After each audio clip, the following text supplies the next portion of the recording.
Bismillahir-Rahmanir-Rahim.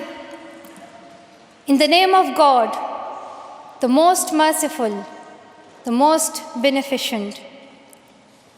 Your Majesties, Your Royal Highnesses, distinguished members of the Norwegian Nobel Committee, dear sisters and brothers, today is a day of great happiness for me.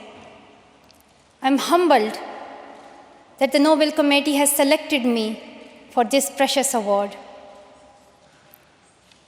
Thank you to everyone for your continued support and love. Thank you for the letters and cards that I still receive from all around the world. Your kind and encouraging words strengthens and inspires me. I would like to thank my parents for their unconditional love. Thank you to my father for not clipping my wings and for letting me fly.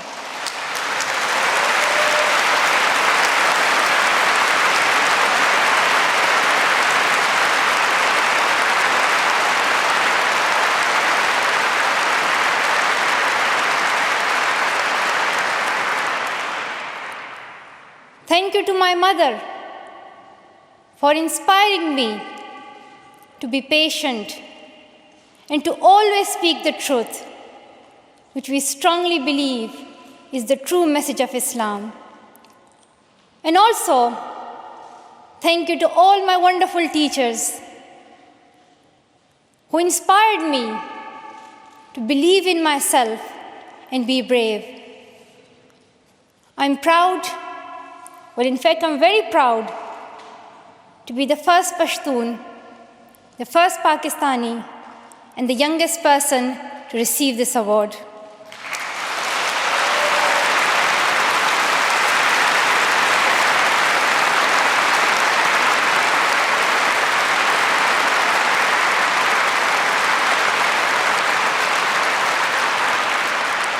Along with that, I'm pretty certain that I'm also the first recipient of the Nobel Peace Prize who still fights with her younger brothers.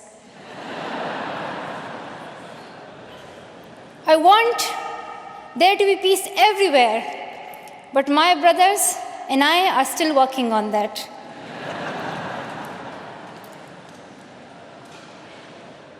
I'm also honored to receive this award together with Kailash Satyarthi, who has been a champion for children's rights for a long time, twice as long, in fact, than I have been alive. I'm proud that we can work together. We can work together and show the world that an Indian and a Pakistani, they can work together and achieve their goals of children's rights.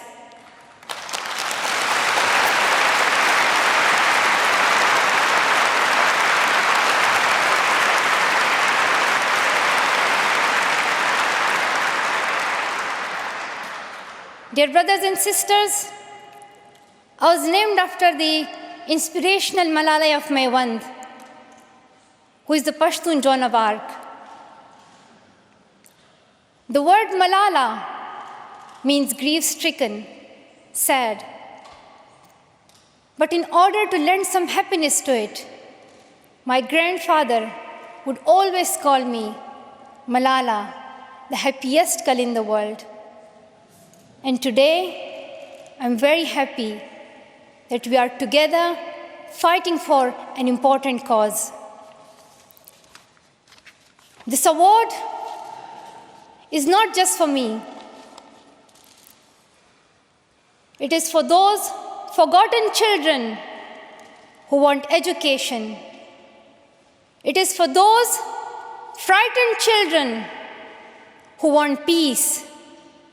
It is for those voiceless children who want change. I'm here to stand up for their rights, to raise their voice, It is not time to pity them. It is not time to pity them. It is time to take action. So it becomes the last time. The last time.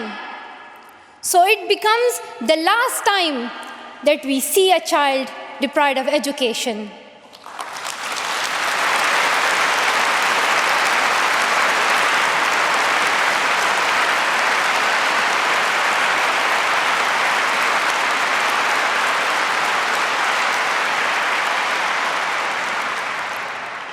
I have found that people describe me in many different ways.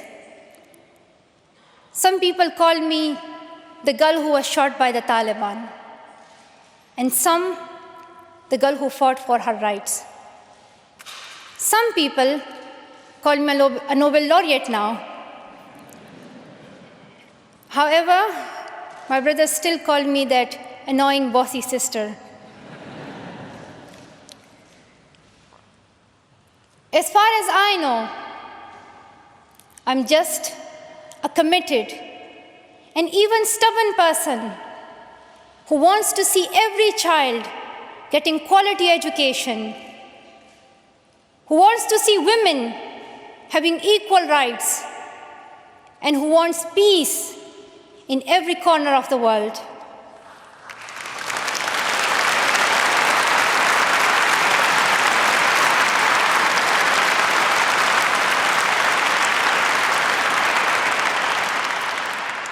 Education is one of the blessings of life and one of its necessities. That has been my experience during the 17 years of my life. In my paradise home, Swat, I always loved learning and discovering new things. I remember when my friends and I would decorate our hands with henna on special occasions. And instead of drawing flowers and patrons, we would paint our hands with mathematical formulas and equations. We had a thirst for education. We had a thirst for education because our future was right there in that classroom. We would sit and learn and read together. We loved to wear neat and tidy school uniforms. And we would sit there with big dreams in our eyes. We wanted to make our parents proud and prove that we could also excel in our studies and achieve those goals which some people think only boys can. But things did not remain the same.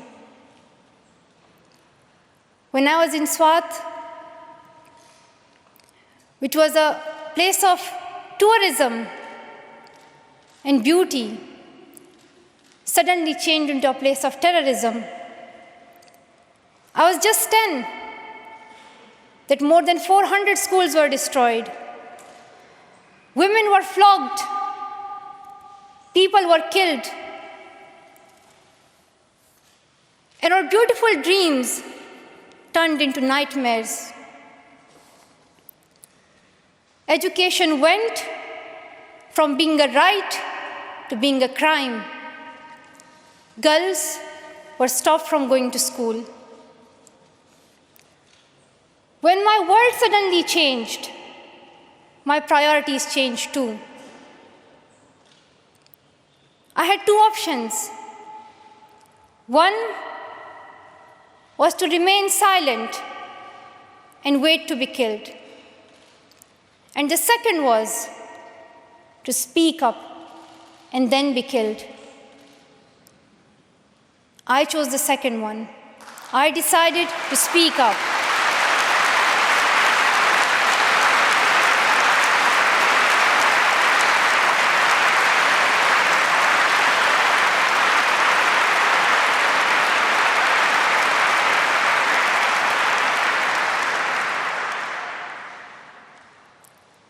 We could not just stand by and see those injustices of the terrorists, denying our rights, ruthlessly killing people, and misusing the name of Islam, we decided to raise our voice and tell them, have you not learned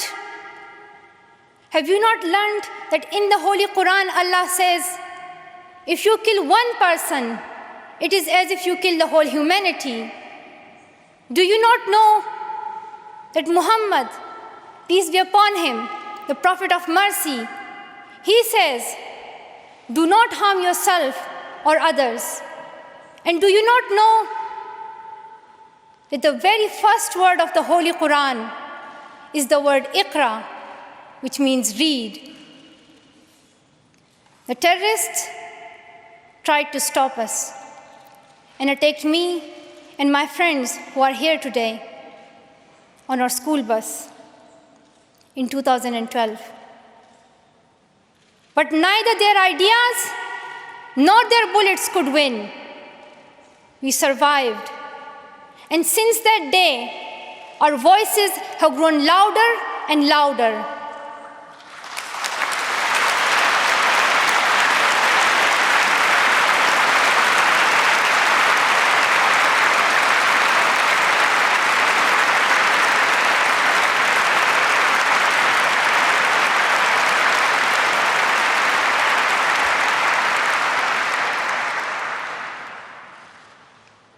I tell my story not because it is unique, but because it is not. It is the story of many girls. Today, I tell their stories too. I have brought with me some of my sisters from Pakistan, from Nigeria, and from Syria who share this story. My brave sisters, Shazia and Kainat, who were also shot that day on our school bus, but they have not stopped learning. And my brave sister, Kainat Somro, who went through severe abuse and extreme violence. Even her brother was killed, but she did not succumb. Also my sisters here, whom I have met during my Malala Fund campaign. My 16-year-old courageous sister, Mozoon, from Syria, who now lives in Jordan as a refugee. And she goes from tent to tent, encouraging girls and boys to learn. And my sister, Amina, from the north of Nigeria, where Boko Haram threatens and stops girls and even kidnaps girls just for wanting to go to school. Though I appear as one girl, one person who is 5 foot 2 inches tall, if you include my high heels, it means I'm 5 foot only. I am not a lone voice. I am many. I am Malala, but I'm also Shazia. I'm Kainat Somro. I am Mozoon. I am Amina. I am those 66 million girls who are deprived of education. And today, I'm not raising my voice. It is the voice of those 66 million girls.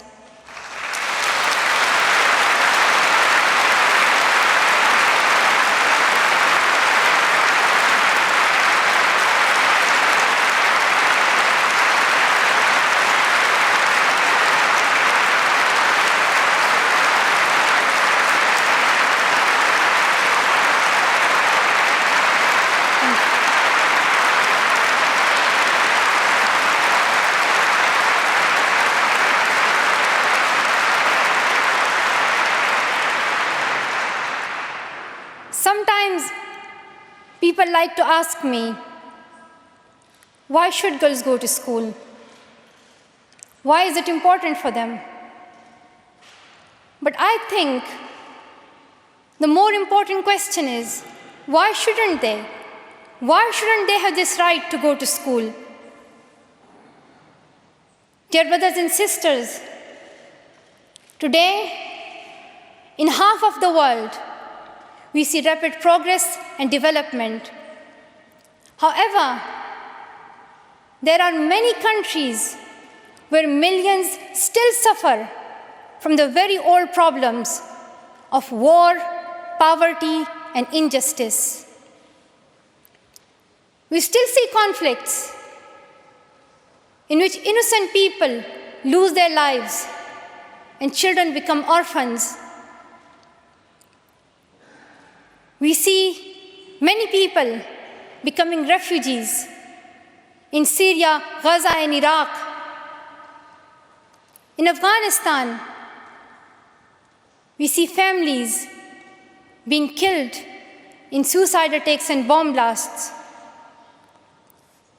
Many children in Africa do not have access to education because of poverty. And as I said, we still see girls who have no freedom to go to school in the north of Nigeria.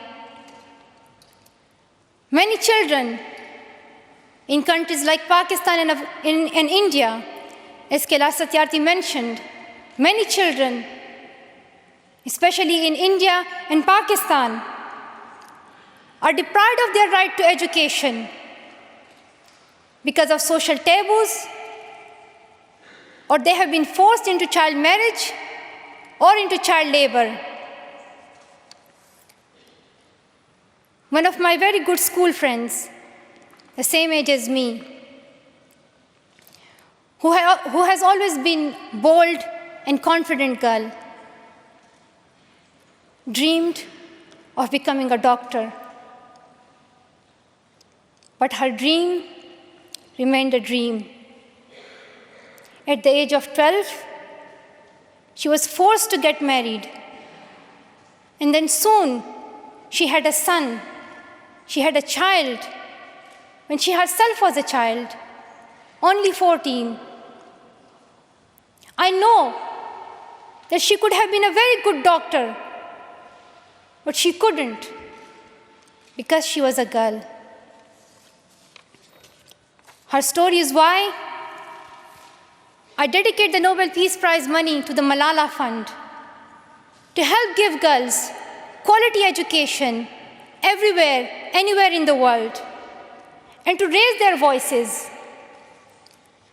The first place this funding will go to is where my heart is, to build schools in Pakistan, especially in my home of Swat and Shangla.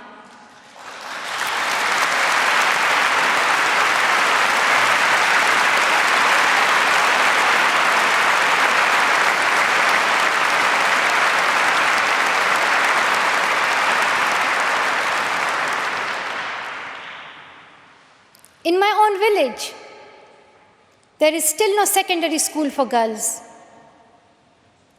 And it is my wish and my commitment, and now my challenge, to build one so that my friends and my sisters can go there to school and get quality education, and they get this opportunity to fulfill their dreams.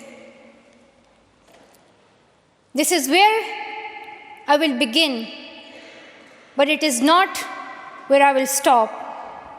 I will continue this fight until I see every child in school. Dear brothers and sisters, great people who brought change, like Martin Luther King and Nelson Mandela, Mother Teresa and Aung San Suu Kyi, once stood here on this stage. I hope the steps that Kailash Satyarthi and I have taken so far and will take on this journey will also bring change, lasting change.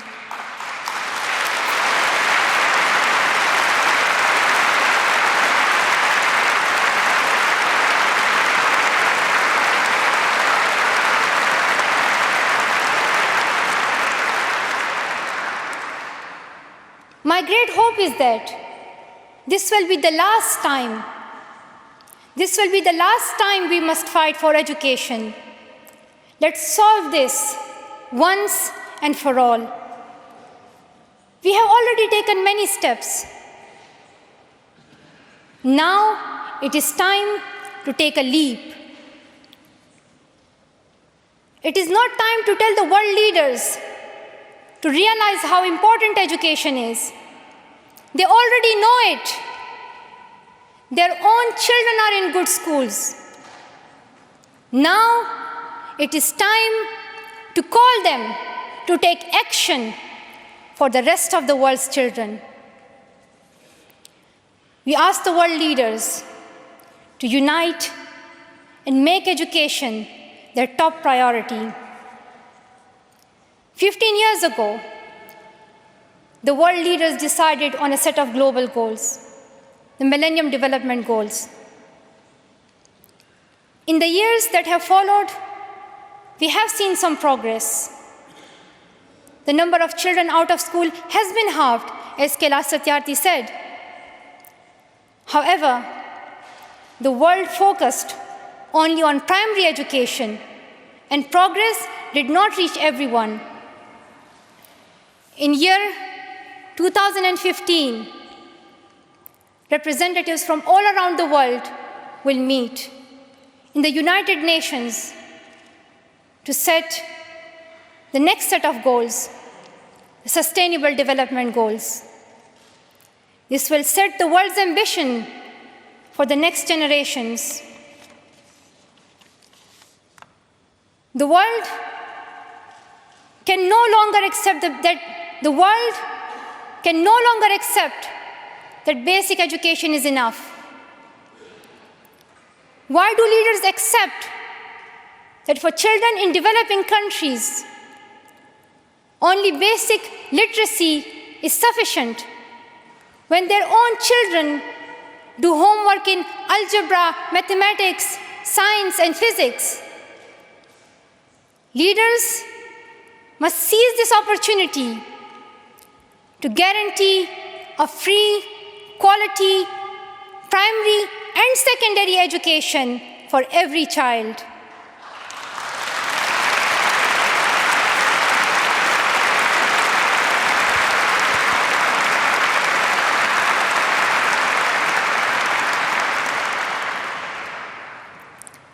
Some will say this is impractical, or too expensive, or too hard, or maybe even impossible.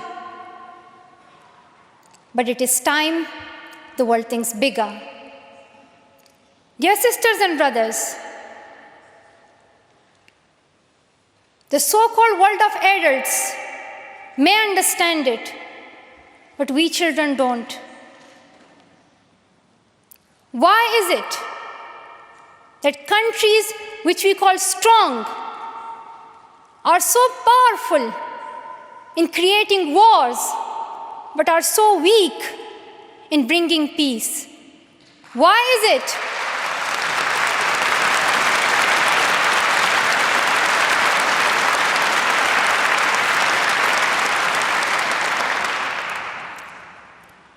Why is it that giving guns is so easy, but giving books is so hard? Why is it? Why is it that making tanks is so easy, but building schools is so hard? We are living in the modern age, and we believe that nothing is impossible. We have reached the moon 45 years ago, and maybe we'll soon land on Mars. Then, in this 21st century, we must be able to give every child quality education. Dear sisters and brothers, dear fellow children, we must work, not wait. Not just the politicians and the world leaders, We all need to contribute. Me, you, we. It is our duty.